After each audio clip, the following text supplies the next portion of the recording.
안녕하세요. 미친 신우의 헛소리 때문에 하마터면 이혼 엿딱지를 달 뻔한 30대 여성입니다. 어디 가서 하소연을 하자니 제 얼굴에 침 뱉기 같아서 차마 입이 안 떨어지고, 그렇다고 그냥 넘어가자니 성질이 뻗쳐서 하루하루가 지옥 같은 게 정말 미치겠더라고요. 그래서 이렇게 익명의 힘을 빌려 제 이야기를 하러 왔어요. 남편하고는 지인의 소개로 처음 만났습니다. 당시 저는 동네에서 작은 옷가게를 운영하고 있었고, 남편은 회사를 다니는 평범한 직장인이었죠. 지인 말로는 저희 둘이 성격도 조용조용하고 뭔가 서로 풍기는 분위기가 닮아 있다며 꼭 만나게 해주고 싶었다고 했어요. 그리고 지인의 말대로 남편과 저는 닮은 구석이 많았습니다.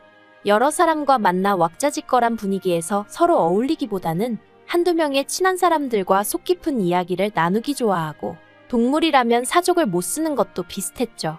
하지만 무엇보다도 취향이라고 해야 할지 입맛이라던가 좋아하는 영화 장르라던가 그런 게 비슷하니 참 좋더라고요.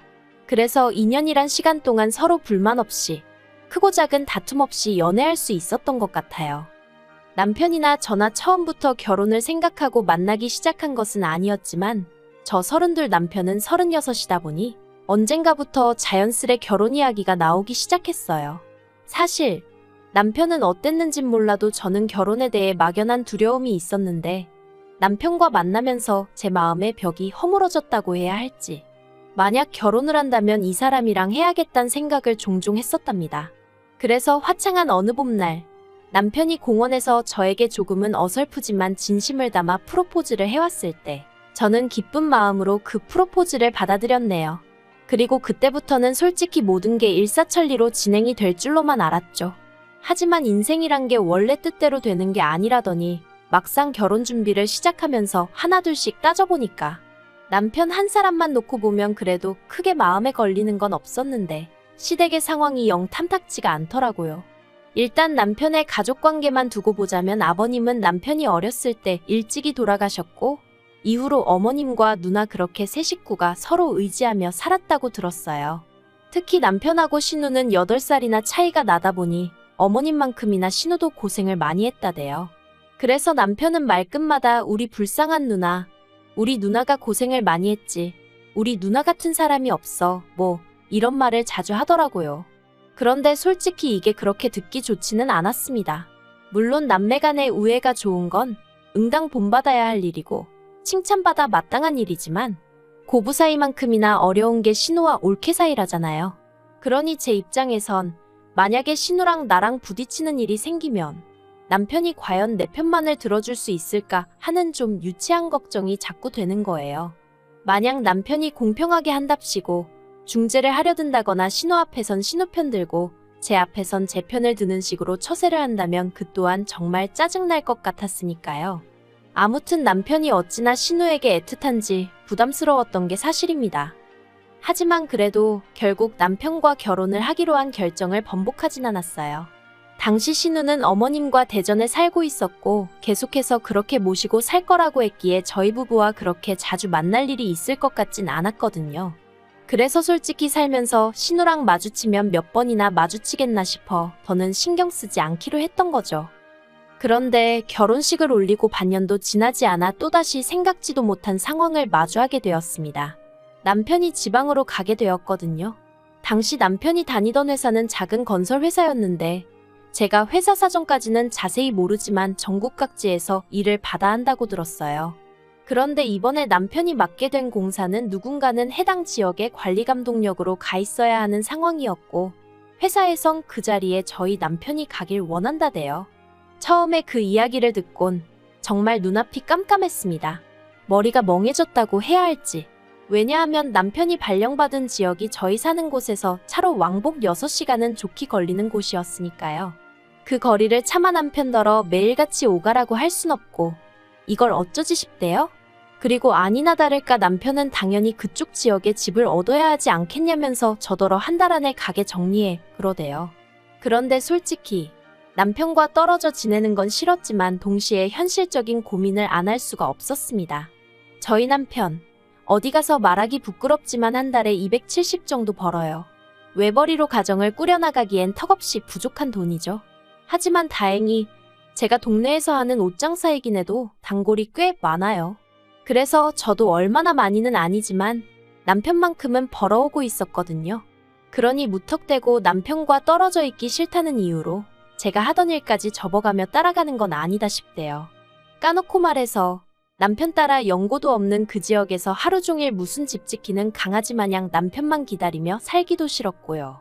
그리고 비록 지금 사는 집이 오래된 구축 아파트긴 했어도 엄연히 저희 명의였던 데다가 처음에 이사 들어올 때 신혼집 분위기 낸다고 리모델링도 싹 다 해서 들어왔어요. 그런데 이 집을 남한테 세를 주고 저희는 저희대로 지방에 내려가서 세를 얻어 산다. 솔직히 생각만 해도 짜증도 나고 속도 상하고 정말 내키지 않았죠.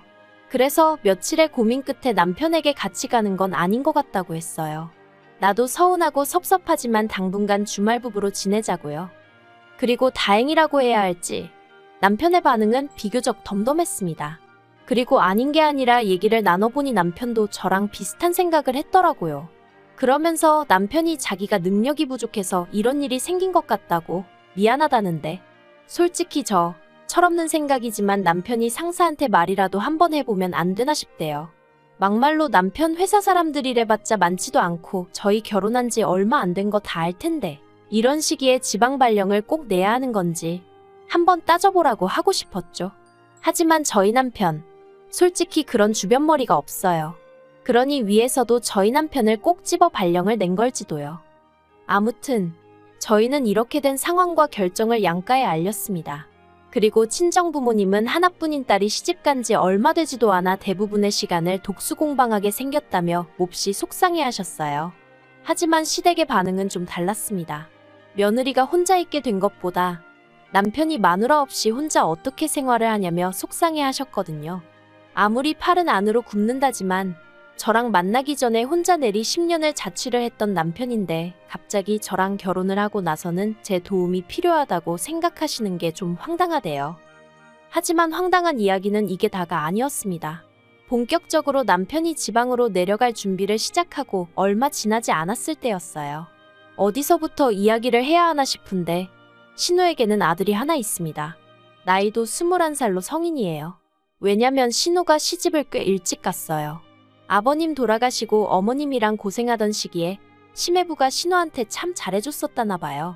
그래서 일찍이 결혼하고 시조카 낳고 그랬는데 시매부가 시조카 중학생 되던 해인가 여자가 생겼다며 이혼하자고 들더랍니다. 얼마나 그 여자한테 홀렸는지 자식이고 재산이고 다 필요 없다면서 도장만 찍어달라고 빌더라나요? 그래서 남편이 시매부를 쫓아가서 아주 두들겨 패놨었다는데 뭐 아무튼 그렇게 신우가 이혼하고 이후로 시조카를 혼자 키웠는데 문제는 어찌나 오냐오냐 키웠는지 한마디로 개념이 없어요. 하지만 무엇보다도 제가 시조카를 이토록 싫어하게 된 건 한 가지 찜찜한 일이 있었기 때문이에요. 결혼식 당일 원래는 남편 친구 둘이서 남편 쪽 축의금을 받아주기로 했었는데 시조카가 갑자기 그런 건 원래 가족 한 명 친구 한 명이 같이 해야 되는 거 아니냐며 딴지를 걸대요. 말이야 돌려 했지만 한마디로 남편 친구들을 어떻게 믿냐는 얘기였죠. 그리고 그 얘기를 듣고 남편이 크게 화를 냈어요. 자기 친구들을 뭘로 보고 그런 소리를 하느냐면서요. 하지만 옆에 있던 신우가 아주 틀린 말도 아니라면서 그러니까 그냥 깔끔하게 자기 아들이랑 친구 한 명이랑 돈 받으라 해 하는데 그래서 결국 자의반타의반으로 조정을 하게 되었죠. 그런데 며칠 뒤 남편과 제가 그날 고생했다는 뜻으로 남편 친구에게 밥을 사게 되었는데 어느 정도 분위기가 무르익었을 무렵 친구가 조심스럽게 이 얘기를 어떻게 해야 할지 모르겠다면서 그래도 알려주는 게 좋을 것 같다고. 시조카가 축의금에 아무래도 손을 댄 것 같다는 거예요. 자기가 급한 전화를 받느라 잠깐 자리를 비웠었는데 그때 시조카가 봉투 몇 개를 숨기는 것 같았다면서요. 아, 정말이지 그 이야기를 듣는데 심란하더라고요. 그래서 남편을 쳐다봤는데 남편 표정이 마치 뭔가 이미 알고 있는 사람 같았달까요? 그래서 그날 집으로 돌아오는 길에 아까 당신 친구가 한 말이 너무 신경 쓰인다며 남편 반응을 슬쩍 떠봤습니다. 그러자 남편이 실은 자기도 마음에 걸리는 부분이 있긴 한데 그래도 혹시나 자기가 잘못 생각한 거면 뒷일을 어떻게 수습하나 싶어 그냥 넘어갔다며 그냥 이 일은 묻고 가자대요. 하지만 제 성격이 원래 옳고 그른 건 꼭 따져야 하는 편이라 결국 남편 축의금 명부를 옆에 펼쳐놓고 남편을 붙들어 앉혀놓고 하나씩 계산을 맞춰나갔습니다. 그리고 다 계산하고 나니까 정확히 40만 원이 비더라고요. 황당했죠. 40만 원이 얼마나 큰 돈은 아니지만 그래도 그 자리에 앉아서 돈에 손을 댔다는 게 어처구니가 없었달까요? 그런데 남편이 이 일은 신우한테도 시조카한테도 말하지 않았으면 좋겠다대요. 일 크게 만들어서 서로 좋을 게 뭐가 있냐고. 막말로 우리가 앞으로 시조카한테 우리 돈을 맡길 일이 뭐가 있겠냐면서 그냥 용돈 한번 줬다 생각하고 넘기자며 저를 계속 말리더라고요. 그래서 결국 저도 그냥 넘어가는데 동의했어요. 솔직히 증거가 확실히 있는 것도 아니고 저도 결혼한 지 얼마 되지도 않은 시점에 시댁 식구들과 얼굴을 붉히고 싶진 않았으니까요. 그런데 남편의 이사 날짜가 잡히고 나자 신우가 정말 골 때리는 얘기를 꺼냈습니다. 공무원 시험을 준비하는 시조카를 저희 집으로 보내겠다는 거였죠. 아무래도 대전보다는 서울에서 공부하는 게 더 유리할 것 같다면서 말해요. 당혹스러웠어요. 가뜩이나 시조카한테 감정도 좋지 않고 가능하면 말도 안 섞고 싶은데 하지만 이런 이야기를 구구절절 신우 면전에 대고 할 수도 없는 노릇이니 그냥 남편도 없는 집에 시조카랑 어떻게 둘이 지내냐고 그랬어요. 싫은 건 둘째치고 불편해서 어떻게 둘이 사냐고요. 그리고 그건 사실이잖아요.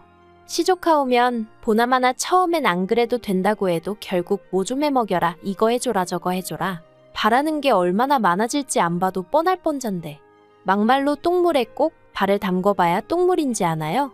흙탕물도 찝찝하면 피해가는 게 상책인 마당에 게다가 남편한테나 가족이지 저랑은 피 한 방울 안 섞인 남남이고 어엿한 성인 남잔데 아무튼지간에 상상만 해도 불편해서 안 된다고 했습니다. 그랬더니 신우가 보이는 반응이 정말 가관이었어요. 저더러 결혼했으면 피가 섞였건 안 섞였건 다 한 가족인데 저야말로 가족을 상대로 무슨 생각을 하는 거냐면서 평소에 뭘 보고 듣고 살면 그런 생각을 할 수가 있냐는 거예요. 아니 요새 뉴스도 안 보나? 아무튼 싫다고 절대 안 된다고 했습니다. 그리고 한 3일은 잠잠하더라고요. 남편도 제가 신우랑 통화한 걸 알 텐데 가타부타 말이 없고 그래서 어쨌든 신우가 내 말 뜻을 이해했나 보다 다행이다 생각했죠. 그런데 그건 순전히 제 착각이었습니다. 그날도 평소와 다름없이 가게에 나갔는데 날씨가 더워서 그런가 유난히 손님이 없더라고요. 그래서 그냥 오늘은 가게 문을 일찍 닫을까 생각을 하고 있었는데 갑자기 신우한테 전화가 걸려오대요. 이걸 받을까 말까 고민하다 피한다고 평생 피해질 것도 아니다 싶어서 결국 전화를 받았습니다. 그러자 신우는 왜 이렇게 전화를 늦게 받냐며 신경질을 내더니 이내 날카로운 목소리로 자기가 곰곰이 생각을 해봤는데 이건 제 의사를 물어볼 문제가 아니라면서 무조건 시조카를 올려보낼 거니 그런 줄 알랍니다. 그리곤 한다는 소리가 막말로 저희 남편이 지방으로 내려가고 나면 제가 저희 집에 누구를 불러드릴지 어떻게 하냐면서 저를 지켜보기 위해서라도 시조카를 보내놔야겠대요. 그러면 저는 시조카가 딴짓 안 하고 공부 열심히 하나 봐주고 그리고는 제가 좋든 싫든 자기가 그렇게 해야 마음이 편할 것 같아서 그런 거니 더는 이러쿵저러쿵 따지고 들지 말랍니다. 그래서 제가 웃기지도 않는 소리 좀 하지 마시라고 진짜 그렇게 하시면 저도 가만히 안 있을 거라고 소리를 질렀죠. 그런데 남편이 지방으로 내려가고 이틀 뒤 기어이 신우가 일을 벌였습니다. 사과 상자 2박스랑 시조카를 데리고 저희 집에 왔으니까요. 어이가 없어서 제가 지금 이게 뭐 하는 짓이냐고 했어요. 그랬더니 자기가 분명히 얘기하지 않았냐면서 오히려 절 이상한 사람처럼 보는 겁니다. 그리고는 정말 무대뽀처럼 시조카를 앞세워 저희 집으로 들어가는데 도저히 저 혼자 힘으론 안 되겠다 싶어서 경찰을 불렀네요. 신우는 제가 경찰을 부른지도 모르고 작은 방에 시조카랑 같이 짐을 풀고 있었습니다. 하지만 그러고 10분도 되지 않아 경찰 2명이 왔고 저는 저 사람들이 지금 내 집에 무단으로 들어왔다고 설명을 했죠. 그런데 신우는 사태 파악이 안 된 건지 오히려 자기가 그 경찰들한테 하소연을 하기 시작하대요. 자기가 손이 시는데 남동생이 지방에 내려가서 아무래도 올케가 걱정되고 염려되어 자기 아들을 데리고 온 건데 아무래도 제가 이렇게까지 싫어하는 걸 보니 분명히 뭔가 제가 구린 데가 있는 것 같다나요. 그리곤 요새 젊은 여자들이 행실이 어떻고 저떻고 그러자 경찰들이 어이없고 난감한 표정으로 절 보며 어떻게 하고 싶냐는 거예요. 그래서 일단 내보내달라고, 그리고 주거침입 및 명예훼손으로 신고하겠다고 했어요. 그러자 그제서야 시조카 얼굴이 점점 허옇게 질려가더니 지엄마, 그러니까 신우한테 그만하라고 그냥 가자고 하대요? 이러다 제가 자기 고소하고 합의 안 해주고 그러면 공무원 시험 응시 못한다면서요. 사실 전 그런 줄은 몰랐고 그냥 신우한테 화가 나서 한 소리였는데 시조카의 다급한 표정을 보니까 오히려 제가 좀 당황스러웠네요. 아무튼 경찰들도 옆에서 그건 용케 잘 알고 계시네요. 그런데 이런 짓을 하시면 어떡합니까? 하고 어이없어 하더라고요. 그래서 되게 허무하게 신우랑 시조카랑 저희 집 밖으로 끌려나가다시피 나갔어요. 사과 상자는 경찰들이 옮겨줬고요. 그리고 분해서 어쩔 줄 몰라 하는 신우한테 아들 앞길에 소금 뿌릴 거 아니면 행동하기 전에 생각 좀 하라고 한마디 했습니다. 차마 이러니 심해부가 질려서 바람이 난 거 아니냐는 소리는 목구멍 끝까지 올라왔지만 그래도 시조카도 있는 데서 할 소리는 아닌 것 같아 꼭 참았네요. 그리고 그날 밤 남편한테 전화해서 정말 불같이 화를 냈어요. 당신 누나 경우가 없어도 너무 없는 거 아니냐고. 아무리 그래도 그렇지 날 뭘로 보고 감시를 하니마니 하더니 기어이 올라올 수가 있냐 했죠. 그러자 남편이 꼴에 팔은 안으로 굽는다고 자기 누나가 매형이 바람펴서 마음고생을 좀 하지 않았냐. 그래서 좀 오버를 한 것 같다며 한 번만 이해를 해달라나요?